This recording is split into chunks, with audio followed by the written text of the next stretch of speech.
வணக்கம், இது உங்கள் யாழ் தமிழ் செய்திகள். இத்தாலிய போலீஸ் படையில் வரலாறு படைத்த இலங்கை சிங்கம். இத்தாலி வரலாற்றில் முதன்முறையாக கரபினேரி படைப்பிரிவின் தளபதியாக இலங்கை வம்சாவளி பெண் நியமனம். இத்தாலியின் மிக உயரிய பாதுகாப்பு பிரிவான கரபினேரி இராணுவ போலீஸ் படையில் இலங்கை வம்சாவளியை சேர்ந்த 23 வயதான பாக்யா சொலங்கா ஆராய்ச்சி என்ற இளம்பெண் தலைமை பொறுப்பை ஏற்று உலகையே வியப்பில் ஆழ்த்தியுள்ளார். யார் இந்த சாதனை பெண்?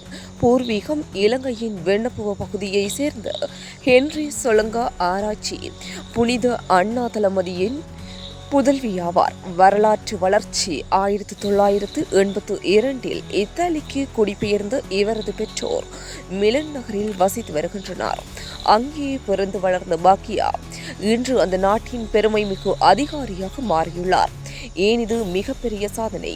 படிப்பு மட்டுமல்ல, துணிச்சலும் வணிகவியலில் பட்டம் பெற்ற இவர் சிங்களம், இத்தாலியன் மற்றும் ஆங்கிலம் என 3 மொழிகளிலும் கில்லாடி. கடுமையான தேர்வுகள், இத்தாலிய இளைஞர்களே திணறும் கடினமான நுண்ணறிவு தேர்வுகள் மற்றும் இராணுவ பயிற்சிகளை அசால்ட்டாக முடித்தவர். தளபதி நியமனம். 6 அடி உயரம் கொண்ட இந்த தங்கமங்கை பயிற்சியின் போது காட்டிய அபார திறமைக்காகவே நேரடியாக தளபதி அந்தஸ்துக்கு தேர்ந்தெடுக்கப்பட்டார்.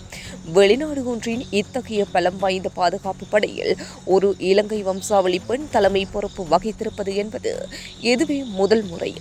தொடர்ந்தும் யாழ் தமிழ் செய்திகளுடன் இணைந்திருங்கள். நன்றி.